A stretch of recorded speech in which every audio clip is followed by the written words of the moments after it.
Всем привет, вы на канале Пользы.нет, и здесь только быстрые обзоры и долгие стримы. И сегодня, вопреки всему, несмотря ни на что, вы смотрите вход на аппарат VivoPad. Это их первый топовый планшет, относительно топовый. Максимальное разрешение для съемки по основной камере 4К 30 FPS. И я уверен, что, учитывая, что вы видели обложку, он вам внешне понравился. Напоминаю, что еще раз вход пишется именно на него. Смотрим. Вопреки всему и несмотря ни на что, после оповского планшета, которых у меня, кстати, было 4 вида, рилмевских планшетов, которых было 3 вида, и, скорее всего, когда вы смотрите этот обзор, вполне возможно, уже был топ-10 планшетов, а может быть его не было, я вам расскажу о планшете VivoPad. И если он мне зайдет, то, наверное, я еще и Легион себе куплю. Хотя я не уверен, потому что ценник на него, конечно, конский. Следующий момент. Вся эта пленочка великолепно снимается, и получается очень странный цвет, который, в принципе, мне понравился в первую очередь тем, что вы, если эта штука будет у вас где-то валяться на темных поверхностях, будете довольно легко ее видеть. Но вообще благородная расцветка. У нас есть, также к нему идет зарядник, Vivo Fast Charge на 44 ватта, ничего супер космического, но для планшета вполне хватит. Я думаю, что вы сразу обратили внимание на то, что здесь нет затычек, а две камеры основных, то есть, скорее всего, ширик и ультраширик. На фронталке у нас одна по центру камера. К сожалению, на фронталке есть какая-то наклейка из разряда NFC, что-то там, и нет никакой защитной пленки. Но это плохой вариант развития событий. Type-C-шник. Вот это вот просто слов нет, мата нет. Type-C-шник находится не по центру, я это дело не люблю. Микрофоны я вижу, их несколько, два. И никаких отверстий, технологических отверстий для того, чтобы запихать сюда сим-карту физическую или карту памяти, нет. Заметьте сразу, что здесь еще и вспышка есть. Не хватает для полного банкета еще направленного микрофона, и можно идти на какие-нибудь там ВК-фесты. Грани абсолютно стандартны, хейтить это дело не вижу никакого смысла. По поводу плавности и всех остальных фишек. Вот автояркость я не люблю, особенно на таких вещах. Да, яркости хватает, во всяком случае, мне это я сразу говорю. Здесь у нас все на английском языке, сразу же предлагается нам обновить все это дело. По какой-то причине я сейчас проверю сразу, русский язык в наличии или нет.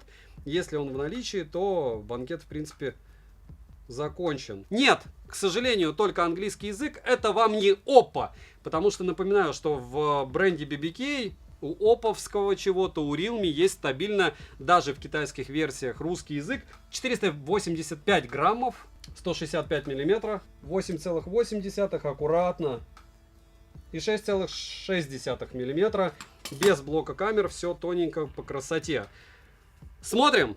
Розыгрыши море, читаем описание, какие сейчас актуальны. Постоянно, разумеется, это 5 Mi Band 6 серии. Разыгрывается за лайк, подписку и комментарий к любому видео. Не забудьте подписаться на телеграм-канал взаимопомощи, телегу скидок. И не забудьте подписаться еще на телеграм, в котором мы скидываем фото и видео всяких новых смартфонов. И не только. Подписывайтесь с колоколом, приходите на практически ежедневные стримы на Твиче с тестированием новых смартфонов. Или смотрите их на лайве. Перейдем же к планшету, который я, к слову, тоже тестировал на лайве. Полетели. Приобрести данный девайс можно в черных и голубых расцветках. Дизайн планшета привлекательный, смотрится он довольно хорошо. Тыльная часть выполнена из металла с матовым покрытием, корпус слегка маркий. С другой стороны, разве вы без чехла будете носить? Понятно, это я экономил и без него купил, но вы-то купите с ним. В руках планшет лежит удобно, и прямые грани дискомфорта не доставляют. Сборка отличная, как и материалы. На корпусе расположена кнопка питания, качели регулировки громкости, разъем для зарядки USB Type-C версии 3.1, за что отдельное спасибо. 2 микрофона, 4 стереодинамика, звучание хорошее и Dolby Atmos на борту, но кастомного эквалайзера в стоке нет. Мини-джек как ИК-порт отсутствует, но VivoPad поддерживает подключение клавиатуры и стилуса, которые, правда, нужно докупать, и стоят они тоже недешево. Далее. Планшет оснащен IPS-дисплеем на 11 дюймов с разрешением 2560 на 1600 точек. Рамки у экрана небольшие и совсем незаметные во время использования. Соотношение экрана к корпусу 84,4%. Dolby Vision на борту. Плотность пикселей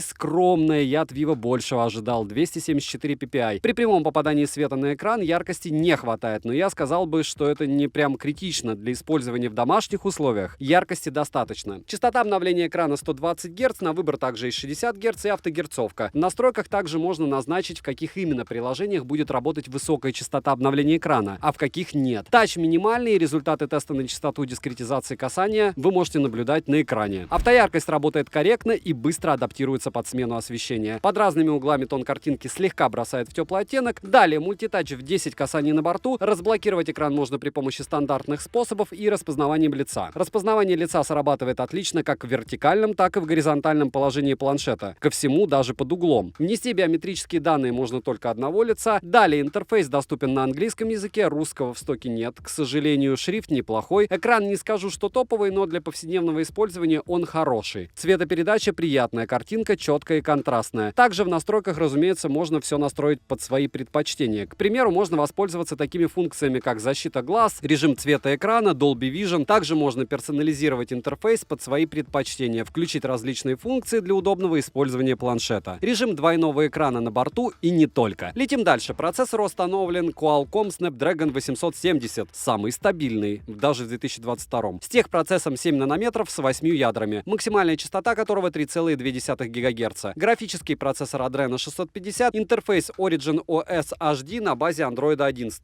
Ждем 12. Оперативная память LPDDR5 и доступна на выбор 8 ГБ. Разумеется, виртуальное расширение ОЗУ есть плюсом до 4 ГБ, абсолютно бесполезное. Внутренняя память UFS 3.1, и это круто, на выбор 128 или 256 ГБ. А вот не круто то, что расширить память возможности нет, как я и говорил в начале. Имеется поддержка Wi-Fi 6 серии, связь по Wi-Fi планшет держит стабильно, разговаривать по видеосвязи довольно удобно. Опять же, если у вас интернет дома нормальный. Звук воспроизводится четко, и собеседники меня слышат также отчетливо. Вибромоторщика не предоставили, Bluetooth версии 5.2 NFC не поддерживается. Далее, емкость аккумулятора 8400 мАч. В PC-марке устройство выдал результат в 7 часов 20 минут. Тест я проводил при 120 Гц и 100% яркости. Заряжается планшет от родного адаптера питания на 44 Вт от 0 до сотки за 1 час 56 минут. Странно, долго, нереально, правда? За час игры просмотра видео на YouTube по Wi-Fi на 100% яркости улетает 14% заряда. За час игры в Genshin Impact уходит 22% на максимальных настройках графики и 100% яркости. Планшет показал себя отлично, подвисания изредка проскакивают, но играть можно без проблем. К примеру, в Standoff 2 и подобное устройство справляется хорошо. Но не думаю, что играть в PUBG или Standoff кому-то будет максимально удобно на данном планшете. Размер имеет значение. Не то, что вот в Lenovo YX700, обзор на который скоро будет на канале. Перейдем же к тестам. Тротлинг тест проходит стабильно. 281 гипс минимально, максимально 320 гипсов, в среднем 299 гипсов на 100 потоках при 30 минутах. В Geekbench 5 в синглкоре 1025, в мультикоре 3401, 3D Mark показал Wildlife 4150, Wildlife Extreme 1224, Wildlife Stress Test 4138, Wildlife Extreme Stress Test 1212, Slingshot Extreme и Slingshot на максимуме. В Antutu выдал результат в 660 тысяч попугаев. Приличненько. Storage тест показал очень даже хороший, 60,5 тысяч. 40-минутный стресс-тест прошел довольно стабильно. Результаты вы также можете наблюдать на экране. Результаты теста искусственного интеллекта скромненькие, 680 тысяч. Основной блок камер с тыльной части состоит из двух модулей LED вспышки. Основной сенсор на 13 мегапикселей и сверхширик на 8. Запись видео доступна в максимальном разрешении с основного модуля в 4К 30 FPS. Оптического стабилизатора нет, что неудивительно. А цифровой есть, отрабатывает он не лучшим образом. В стоке небольшое количество различных функций, которых для планшета более чем достаточно. Фронтальный модуль на 8 мегапикселей, максимальное разрешение для съемки видео 1080p 30 FPS. Съемка неплохая, я бы даже сказал, в некоторых случаях хорошая. Но я ожидал лучшего результата. Короткие примеры вы сейчас увидите.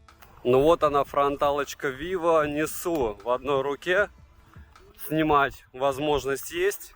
И кто говорил, да, что у BBK не бывает более-менее нормальных фронталок? Посмотрите, что позади меня. Да-да-да, здесь даже видны облака. Это учитывая, что сейчас максимально противный рассеянный свет. Пусть даже контуры, пусть не то, что мы бы хотели видеть. Роллинг шаттера я не вижу, как записывают микрофоны, вы слышите. Если не уверены во мне или в себе, можете посмотреть пример работы в Твиче или на лайв-канале. Я гонял уже этот планшет, поедает он 20% заряда в Геншине в час при одновременном стриминге на Твиче. И в целом фронталка прям радует. Ну, не разрешением, но все равно. А вот основная камера 4К 30 FPS. Все облачка, все эпичные виды из двух рук. Кое-как стаб даже цифровой отрабатывает. У 1080p есть 60 FPS. И в целом, как снимает камера, вы еще увидите. Мне пока нравится. Хотя бы разрешение, и то круто. Съемка с двух рук, да, при ходьбе снимать не особо. Или бесполезно сказать. Zoom X6 не нужный никому. Минусы: нет мини-джека, нет возможности расширить внутреннюю память, вставив microSD. Кому-то будет минусом это IPS, и конкретный такой минус по мне — это плотность пикселей. Я бы хотел чего-то большего от Vivo. Все-таки Vivo ассоциируется с премиумом. Цену можете посмотреть по ссылке в описании к видео, она более чем адекватна, но помним, что я, допустим, не встречал на Али планшет в глобалке. Если найдете, можете скинуть в комментариях, почему, или просто напишите, что он есть, потому что, допустим, Realme GT Neo 3 в глобальной версии, он намного интереснее, чем просто третий в китайской версии. Он у меня на руках, я его тестирую, скоро будет обзор. Не забудьте подписаться на телеграм-канал взаимопомощи, телеграм-канал скидок и, разумеется, телеграм-канал с примерами фото и видео. Нас там мало, но контент прям очень интересный, потому что он весь на добровольных началах. Ждем всех, как и в Твиче. Резюмировать я бы хотел довольно просто. Если вы фанат Vivo, если вы не боитесь китайщины, то это очень крутой планшет. С другой стороны, если у вас есть средства, то я все еще на вашем месте посмотрел бы на какой-нибудь Mi Pad 5 Pro, обзор на который тоже есть на канале. Они есть в глобалке. Понятно, что этот планшет не совсем мракобесный в плане того, что Google Play на него можно установить. Разумеется, у него много приятных фишек, с одной стороны. С другой стороны, это уже больше для эстетов. Если вам внешне такое нравится, вы собираетесь фильмы смотреть, играть в него, то совершенно свободно он вам подойдет. Плюс я его прожаривал в Твиче, и на лайв-канале есть проверка с тестами. Играть в него приятно, фильмы смотреть приятно, но не глобалка. Поэтому и да, и нет. Подписываемся с колоколом, пишем в комментариях, что еще купить на обзор. Добра и удачи вам, дорогие друзья!